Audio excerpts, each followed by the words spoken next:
இந்த வீடியோவில் தேங்காய் மாங்காய் பட்டாணி சுண்டல் பார்க்க போகிறோம். அதுக்கு வந்து பட்டாணியாக ஒரு 8 மணி நேரம் ஊற வச்சு கல் உப்பும் மஞ்சள் பொடியும் போட்டு வேக வச்சு எடுத்துக்கிறோம். இதுக்கு தேவையான பொருட்கள்னு சொல்லி பார்த்தா மாங்காய் திருவுனது, தேங்காய் திருவுனது, தென் ஒரு 4-5 பூண்டு பல்லு இடித்து வச்சது, கருவேப்பிலை, வெங்காயம் ஒரு ஸ்மால் சைஸு, பச்சை மிளகாய் 1, ரெட் சில்லி 1 அதை வந்து இடித்து வச்சுருக்கேன்.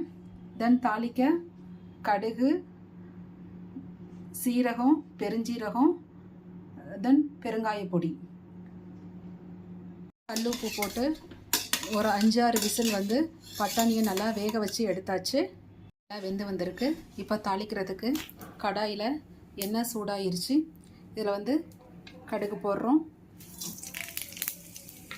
கடுகு பொரிஞ்சதும் சீரகம், பெருஞ்சீரகம், பெருங்காயம் போடுறோம்,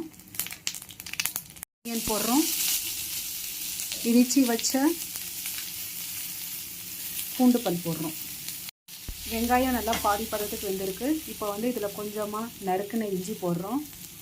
இஞ்சி போட்டு ஒரு 2 நிமிஷம் மூடி வைக்கிறோம். இஞ்சி வெங்காயம் எல்லாம் வதங்கினதுக்கப்புறம் பச்சை மிளகாய், அந்த இடித்து வச்ச மிளகாய் போட்டுட்டு தென் வேக வச்சிருக்க அந்த சுண்டலையும் ஆட் பண்ணுறோம்.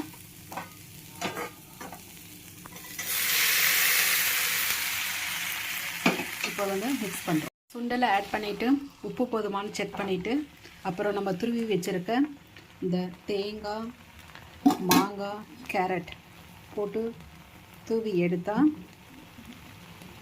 மாங்காய் தேங்காய் பட்டாணி சுண்டல் ரெடி.